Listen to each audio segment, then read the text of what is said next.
YCP TDP ట్రాప్లో పడిందా? TDP అనుకూల మీడియా పుట్టిస్తున్న ఆర్టిఫిషియల్ వివాదాలకి సమాధానాలు చెప్పడానికే వైసీపీ తన శక్తి సామర్థ్యాలన్నీ ఖర్చు పెట్టుకుంటా ఉందా? ఇదేమీ రెండు రాజకీయ పార్టీలు పెనుగులాట కాదు. ఒక రాజకీయ పార్టీ డైవర్షన్ టెక్నిక్స్ తెచ్చి డీవియేట్ చేస్తా ఉంటే మరో పార్టీ ఆ డీవియేషన్స్ లో పడి కొట్టుకుపోతుంది అనుకోండి. జన ప్రయోజనాల గురించి ఎవరు మాట్లాడతారు? పబ్లిక్ హాహాకారాల్ని రాష్ట్రానికి అర్థమయ్యేలాగా చెప్పేది ఎవరు? అందుకోసమే ఈ డైవర్షన్ ట్రాప్ అనేది కేవలం పొలిటికల్ గేమ్ మాత్రమే కాదు, జన ప్రయోజనాలకి రాష్ట్ర భవిష్యత్తుకి సంబంధించిన వెరీ ఇంపార్టెంట్ టాపిక్. అందుకోసం నేను మాట్లాడుతున్నా. దీనికి ట్రిగ్గర్ ఎలిమెంట్ ఏంటో తెలుసా?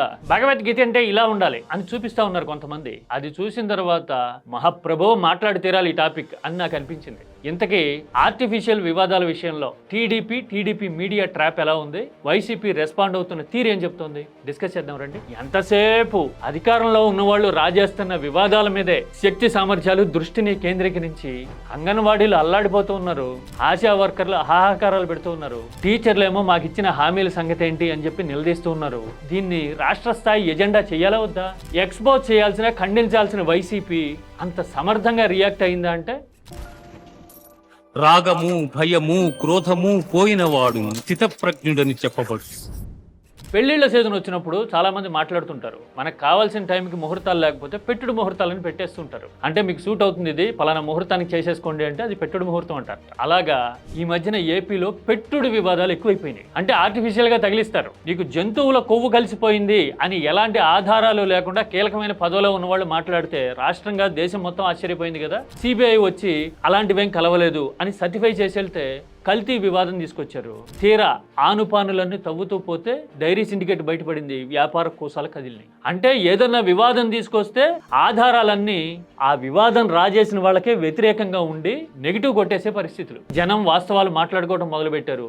సరిగ్గా ఇలాంటి టైంలోనే నైతిక పతనం బయటపడింది కదా. ప్రైవేట్ వీడియోలు బయటకు వచ్చేసరికి ఏం చేయాలో పాలుపోలా వెంటనే భగవద్గీత వివాదం పుట్టింది. మహాప్రభు ఈ వివాదం చూసిన తర్వాత, మీడియా అజ్ఞానం చూసిన తర్వాత వారిని మూర్ఖ మళ్ళు ఇంతమందం జమైపోయారా అనిపించింది నాకు. భగవద్గీత మీద అసలు నోరు వాయి లేకుండా అందులో చెత్త అన్నట్టుగా మాట్లాడడం ఎంత అపరాధం. నిజంగా విశ్వాసం ఉన్నవాళ్ళు, భక్తి ప్రపత్తులు ఉన్నవాళ్ళు, భగవద్గీత సారం అర్థమైన వాళ్ళు ఆ మాట వాడతారా? ఎందుకో ఏపీలో కాస్త విజ్ఞానం ఉన్నవాళ్ళు, జ్ఞానంగా అర్థం చేసుకోగలిగిన వాళ్ళు ఇంత స్టన్ సైలెన్స్ తో ఎందుకుంటారో ఇలాంటి విషయాల మీద నాకు నిజంగా అర్థం కాదు. అక్కడితో అయిపోలా, జనం మాట్లాడుకుంటున్నారు అలాంటి టాపిక్ అని అర్థమయ్యేసరికి అసలు భగవద్గీత ముద్రణ పేరుతో అవినీతి జరిగిపోయింది అనే వివాదాన్ని పుట్టించారు. మరి అవినీతి జరిగిపోతే 2 ఏళ్ల నుంచి ఏం చేశారు?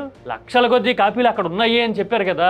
కాపీలు చూసినప్పుడు అవినీతి జరిగిందో లేదో తెలుసుకోలేదు ఇంతకాలం. మన నైతిక పతనం బయటపడేసరికి అక్కడ కుంభకోణం జరిగింది అని గుర్తొచ్చిందా? ఇది లాజికల్ క్వశ్చన్. ఇక భగవద్గీత బౌండ్ సైజు, పేజీల సంఖ్య చూపిస్తూ చేసిన ఆర్గ్యుమెంట్ మూర్ఖత్వానికి పరాకాష్ట. భగవద్గీత అంటే ఇలా ఉంటుంది అని పట్టుకుని చూపిస్తా ఉన్నారండి. భగవద్గీత అంటే ఇలా ఉండాలి అని శ్రీకృష్ణుడు చెప్పాడా మీకు వచ్చి? ఇన్ని పేజీలు ఉండాలి అని రాశారా రాజ్యాంగంలో? పాకెట్ సైజు భగవద్గీతలు కూడా ఉంటాయి కదా ఈ సైజు. అందులో ఎన్ని అధ్యాయాలు ఉన్నాయి, ఎన్ని శ్లోకాలు ఉన్నాయి, అన్నిటికి మించి అవన్నీ నీకు ఎంతవరకు అర్థమైనాయి అనేది కదా ఎసెన్స్ ఆఫ్ భగవద్గీత అంటే. ఆ విషయాన్ని వదిలేసి తప్పుడు ఆర్గ్యుమెంట్ తీసుకొచ్చి దాన్ని నమ్మించేందుకు పడరాని పాటలు పడుతూ ఉంటే ఒక వర్గం, ఎక్స్పోజ్ చేయాల్సిన, ఖండించాల్సిన వైసీపీ అంత సమర్థంగా రియాక్ట్ అయిందా అంటే ఏమో నాకైతే లేదనే అనిపించింది. భగవద్గీత అంటే ఇలాగే ఉండాలి అని చేస్తున్న లేకి తేలికపాటి ఎదురుదాడికి కౌంటర్ ఏంటి? నేను ఒక ఉదాహరణ చెప్తా. హిందువుల పరమ పవిత్ర ఇతిహాసం రామాయణం. మనం చూసుంటాం, చదివి ఉంటాం, వినుంటాం కదా. మీకు తెలుసా రామాయణానికి సంబంధించి 300కు పైగా వెర్షన్ ఇండియాలో అందుబాటులో ఉన్నాయి, ప్రచారంలో ఉన్నాయి, గ్రంథస్థమై ఉన్నాయి. అవి విభిన్న సైజుల్లో ఉంటాయి. బౌండ్ని బట్టి చూస్తే కొన్ని ఇన్ని పేజీలు ఉండొచ్చు, కొన్ని ఇన్ని పేజీలు ఉండొచ్చు, కొన్ని ఇన్ని పేజీలే ఉండొచ్చు. తెలుసా మీకు? పైగా అందులో విభిన్నమైన కథలు, గాథలు ఉంటాయి. విభిన్న పర్స్పెక్టివ్ నుంచి రామాయణాన్ని దర్శిస్తే, అర్థం చేసుకుంటే ఎలా ఉంటుందో అందులో కనపడుతుంది. మరి రామాయణం విషయంలో 300 వెర్షన్లు ఉన్నప్పుడు భగవద్గీత బౌండ్లో వేరియేషన్స్ ఉండకూడదండి? భగవద్గీతకి రక్షకుల్లాగా కబుర్లు చెబుతున్న ఈ మీడియా శిఖామణులు ఎవరు కనీసం ఒక శ్లోకాన్ని కానీ, ఒక పదాన్ని కానీ, గీతా సారాన్ని కానీ ఉచ్చరించలేకపోవడం చూస్తే నాకు వీళ్ళ చిత్తశుద్ధి ఈ స్థాయిలో ఉందా? ఇంత తుచ్చమైన ఆలోచన స్థాయి ఉన్న వాళ్ళ మాట్లాడుతున్నారు పవిత్ర గ్రంథాల సోఫిస్టికేషన్ గురించి అని నాకు అనిపించింది. ఇది కేవలం వాళ్ళ జ్ఞాన స్థాయిని చెప్పడానికి కాదు ఈ చర్చ.